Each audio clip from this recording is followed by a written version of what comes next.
Hi everybody, Anna Morpheus here with Many Hours Counseling, and I wanted to pop on today and make a quick little video on the difference between being in a relationship and trying to make it work and being in a relationship and communicating with each other what your needs and wants and desires are to experience within the relationship and working together to make those happen. So what I mean by trying hard to make a relationship work is being with someone that you know deep down inside is not satisfying, and you are staying with a person, or you are putting up, for a lack of better words, because that's what it feels like when we sacrifice our wants and needs in fear. A lot of the people that I work with express fear of losing the person, fear of causing conflict, fear of having a fight. So are you in a relationship where you are just trying to make it work by being quiet or silent in fear of causing conflict? Or are you in a relationship where needs and emotions, feelings, all of that is expressed and you work together as a team to make it work? I'm so proud with one of the girls that I work with today. She said that she finally let go of the fear of not being with the person that was causing her a heartache, the person that was not fulfilling her needs as a woman in a relationship, the person that loves her so much, but just because of his own things that he's experiencing right now in his life and his past traumas and all his trials and tribulations, he's just not able to meet her energetically where she is.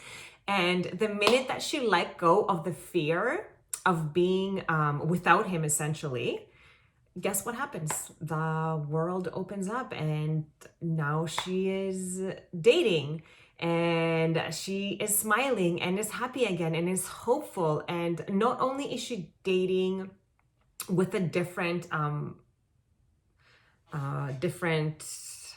attitude about it, because once you let go of the attachment to someone, especially when it's out of fear of perhaps not knowing who else is going to love you, fear of being alone, fear of that neediness that somehow is being fed by this person, even though they might not be suited for you in this particular time period, there's just a fear. It prevents you from moving forward and letting someone else come in. Once you let go of that fear, the possibilities are endless. So I'm so proud of my girl, and she was sharing with me about her new dating opportunity that has come about. And even though it might not be perfect, but she is taking it with a grain of salt, and she is learning what she needs to learn from it. She recognizes that this is how she builds her CV for her perfect man, her perfect relationship, is just by being in relationships and exercising what it is that she wants. She is now no longer afraid to voice her needs in fear of losing him. Maybe perhaps sometimes when we are not so emotionally invested in someone and we feel that deep attraction to them, it's a lot easier for us to voice our needs because we don't have fear of losing them. So maybe that's a good thing for her, because it's almost like we don't have anything to lose if we're not so into our pheromones and so infatuated with a person right off the bat. But even if you're not, don't discount the experience of getting to know what you want, what you want to experience, and exercising the skills of using nonviolent communication to express those needs, and just enjoying life and getting to know somebody else, and relish in the joy of like letting go of the fear of losing someone, because we really don't have anyone if they have already left us, without so much saying it. But if they have left us emotionally, if they have left us physically even, and if they are not communicating with you in the way that you want, do not be afraid to tell them. And then if they are not listening, if they are pretending that your feelings don't matter, they don't exist, because they're not even able or capable to know of their own feelings and needs, so they're projecting that onto you, then cut that fear off, cut that energetic cord, and set yourself free and go back to enjoying who you are and enjoy the dating process that is aligned for you after that. And know that as long as you are being true to yourself and who you are and what you want to experience in a relationship without the fear or the doubt or any sort of feeling that I might be, or thoughts, I would suppose there would be more thoughts than feelings, that I am too much, I am too needy, I am too this, I am too that. That's a whole other video that I'm going to make. That's called gaslighting, is when someone's feelings and needs and emotions are not being acknowledged and they're sort of just put under the bed or under the carpet.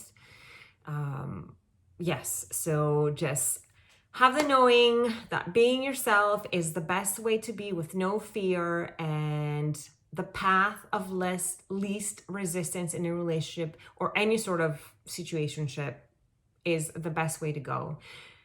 Path of least resistance means that you follow or are in something that feels light, complete opposite of heavy. It feels joyful. It feels effortless. It's easy to be in this. It's enlightening. It's a value. That is what the path of least resistance means. And do not be afraid to take that path because of other fears. You'll just get stuck in that pattern and you'll experience the same thing over and over.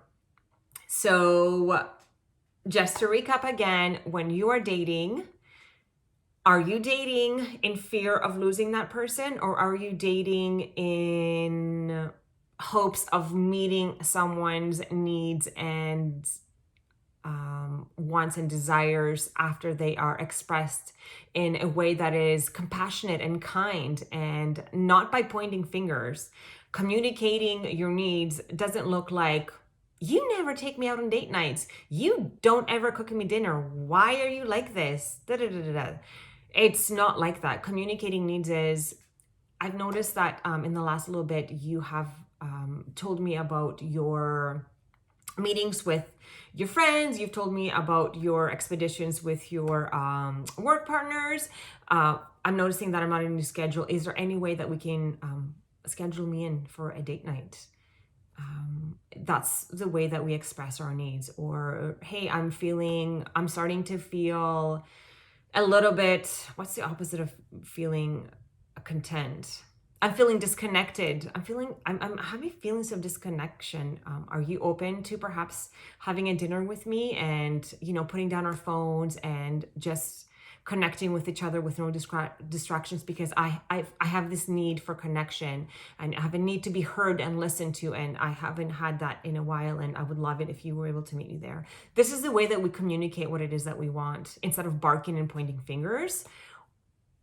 It's a lot more effective, because then the person, instead of trying to defend themselves, they're actually able to hear what it is that you are feeling and what it is that you are saying. When we point fingers, the automatic thing that the person is going to do is try to defend themselves, so they can't really hear what you're saying. So then they're going to want to defend themselves, and they're going to start to fight with you, and then you're going to be like, you're not hearing me, you're always doing this. And then they're like, well, you're always nagging and complaining, because that's what they're hearing it as. That's what it translates to when we point fingers. But when we talk about self, the nouns and the pronouns in our sentences point to us, not to them, not you. I am feeling this. I would like this, not you never do this or you don't do this. No one owes you anything. No one has to do anything for you. It is in our own power to know what it is that we want, express it in a nonviolent communicative way, and then the person has an option to either meet us there or not. No one has to do anything for you other than yourself. You are the only one that is accountable to fill your own needs and give yourself all that you want. I'm hoping that you're finding this video very helpful, and if you have any more other questions like that or need further clarifications, I would love to hear about them. Again, this gives me so much pleasure and joy to be able to share all that I know and have experienced in my life, because I have been through all of the different cycles, the patterns, the negative feedback loops, the unserving patterns of behavior, in my unserving thoughts, in my fear. I have been through all those stages, and I know what it feels like to be with and without, and it really is a big difference. And if I can help anyone else get there, I would just be so honored, just like the people that helped me have come here. It was their honor to do so, and they would say it with such grace. I just want to be able to do the same.